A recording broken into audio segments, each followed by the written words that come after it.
Bom dia, povo abençoado de Jesus. Vamos para mais um estudo de 3 salmos, então, né? No Salmo 142, é um salmo de Davi. E no versículo 1 e 2, Davi eleva sua voz ao Senhor e clama para ele por socorro e mostra para ele a sua tribulação. Esse salmo foi escrito quando ele estava na caverna de Adulão, fugindo de Saul, morando fora da sua casa, do meio dos seus, por perseguição. Perseguição porque ele foi ungido rei, por ter a unção no Espírito. Lembrando que Saul um dia teve o Espírito, lê 1 Samuel 10, e no verso 10 de 1 Samuel 10, o Espírito Santo se apossou dele. Ele foi ungido rei, Saul. Mas desobedeceu a Deus. Em 1 Samuel 18:10, o Espírito de Deus vai embora dele, e um espírito maligno entra nesse rei. É interessante que no nosso meio há muitos pastores que um dia foram reis também, tiveram o Espírito, foram ungidos para levar a palavra e hoje estão como Saul, estão mortos. Não tem mais o Espírito neles e eles são usados para perseguir aqueles que hoje têm o Espírito na igreja, assim como Saul perseguiu Davi. Os que não têm o Espírito perseguem aqueles que têm o Espírito. Jesus falou que o joio cresce no meio do trigo e os bodes no meio das ovelhas. Mas nós devemos andar com trigo e com ovelhas e sair fora do bode e do joio. O joio e o bode vão perseguir aqueles que têm o Espírito, assim como Saul perseguiu a Davi. Davi um dia foi para a caverna e ali era sua morada. Ele não podia estar no meio dos seus. Jesus falou em Mateus 5, bem-aventurados sois quando vos perseguirem, injuriarem e disserem todo mal contra vós por causa do meu nome, sabei que é grande o vosso galardão no céu. Interessante que os que mais perseguiram Jesus não foi o Império Romano, foram os seus, de dentro da casa, os seus, aqueles pelo qual ele veio. Infelizmente, nós passaremos por isso. Abre 2 Tessalonicenses 2:3, antes da volta de Jesus virá a apostasia. E a apostasia é perder o amor pelas pessoas, porque como que eu digo que eu amo a Deus a quem eu não vejo, se eu não consigo amar o irmão a quem eu vejo? Davi pede socorro a Deus, fala a queixa, a tribulação dele, e nós devemos aprender a falar com Deus. Saul queria matar Davi, Saul queria destruir Davi, e Davi teve oportunidades de destruir Saul, mas não fez. Não fez por temor a Deus. E nessa manhã também nós temos que aprender a lutar com as armas da nossa milícia que não são da carne. Nós temos que interceder pela igreja, interceder pela paz de Jerusalém, pelo nosso país, pela igreja, para que as escamas caiam dos olhos, para que o povo saiba distinguir o bode da ovelha e o joio do trigo. Pastores que um dia tiveram o Espírito e hoje estão mortos. Davi escreve o Salmo 142 na caverna, mas na caverna Deus não deixou faltar nada para ele.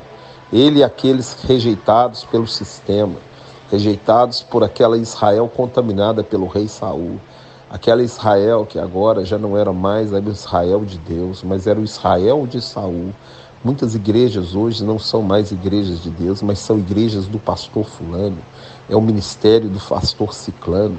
Mas o pastor fulano e ciclano não deu a vida por você, não foi ele que morreu na cruz por você. Se você hoje está na tribulação, clame ao Senhor. Ele pode e ele quer te socorrer. Lembrando que caverna ali, Davi foi forjado um caráter nele. É na tribulação que Deus forja caráter em nós. Eu falo que crente que nunca passou uma tribulação não conhece Deus.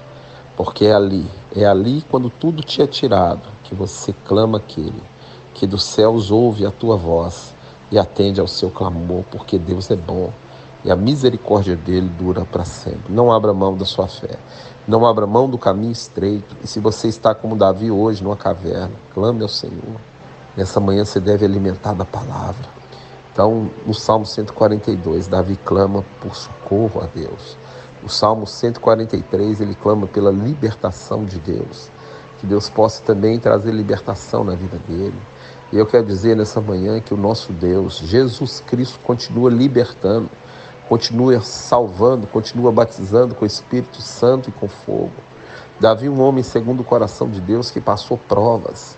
E eu quero dizer que o pior inimigo de Davi não foi Saul. O pior inimigo de Davi nem foi o diabo. O pior inimigo de Davi foi o próprio Davi, a carne de Davi. Davi, o dia que ele estava folgado, sem luta, ele viu Batseba, tomou a mulher do seu soldado, deitou com ela, cometeu um homicídio, botou aquele homem para morrer, tentou ocultar de Deus tudo aquilo que não tem como ocultar de Deus, porque Deus tudo vê.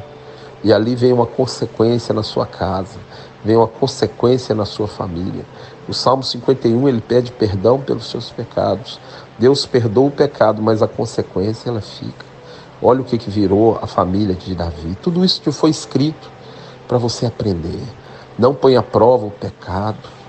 Nunca ache que você está bom, porque o dia que você achar que você está bom, a Bíblia diz, aquele que acha que está em pé, vigie para não cair. Então no Salmo 143, Davi pede libertação.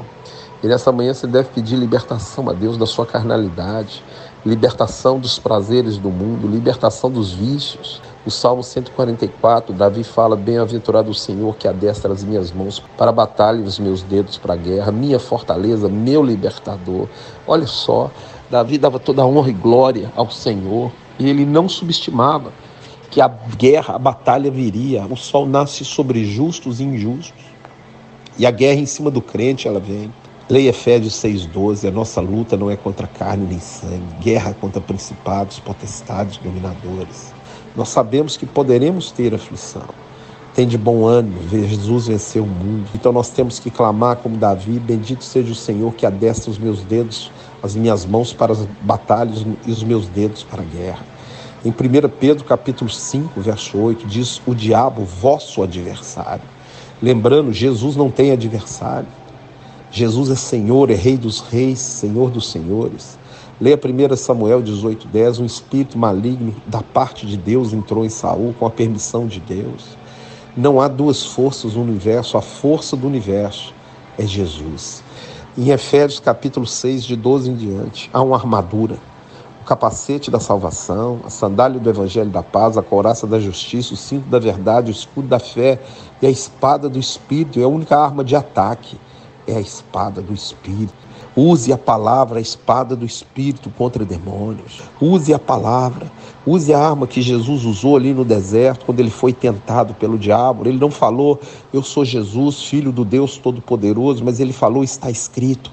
Nessa manhã não abra mão da sua fé, não negocie a sua fé por nada, mas prossiga para o alvo, para a eterna vocação de Deus em Cristo Jesus. Peça a Deus, adestre suas mãos para a batalha e os dedos para a guerra. Esse é o Salmo 144, o escudo da fé. A Bíblia diz em Hebreus 11:1 que a fé é a certeza daquilo que se espera e a convicção de fatos que não se vê. E no verso 6 diz que sem fé é impossível agradar a Deus, porque aquele que se achega a Deus tem que crer que Ele existe e é galardoador dos que o buscam. A certeza que, indiferente do que você está passando hoje, você está salvo pela graça de Deus. O escudo da fé. Tomara que esse escudo seja grande na sua vida. Fique sabendo, você não luta contra carne e nem sangue. E as armas da sua milícia não são da sua carne, mas são poderosas em Deus. A espada do Espírito é a palavra. O diabo não suporta a palavra porque está escrito. Deus enviou seu Filho unigênito para que todo o que ele crê não pereça, mas tenha vida eterna. Tome posse do que está escrito. Encerrando então esse estudo, eu não sei quais inimigos você vai encarar nessa semana, mas Davi na caverna clamou a Deus, Davi pediu por libertação a Deus, e Davi pediu a Deus para adestrar as mãos dele para a batalha e os dedos para a guerra. Enfrente o gigante, porque maior é o que está em você do que esse que está no mundo. Davi conhecia bem o Deus que ele servia. Foi o Deus que entregou o gigante na mão dele. E é o Deus que pode entregar qualquer coisa nas suas mãos. Somente persevere, somente ore, clame aquele que é poderoso para fazer infinitamente mais na sua vida. Que Deus te abençoe, te guarde, te dê uma semana abençoada, te livre de todo mal. E que você revista de toda a armadura de Deus, porque é mais uma semana de guerra, de batalha contra inimigos que você não pode ver, mas que existem, que estão ao seu derredor, e que Deus te constituiu sacerdote, soldado, Deus te constituiu embaixador para destruir esses inimigos e ainda para arrancar pessoas do império das trevas para a luz. Deus te abençoe. Tenha uma semana abençoada em nome de Jesus.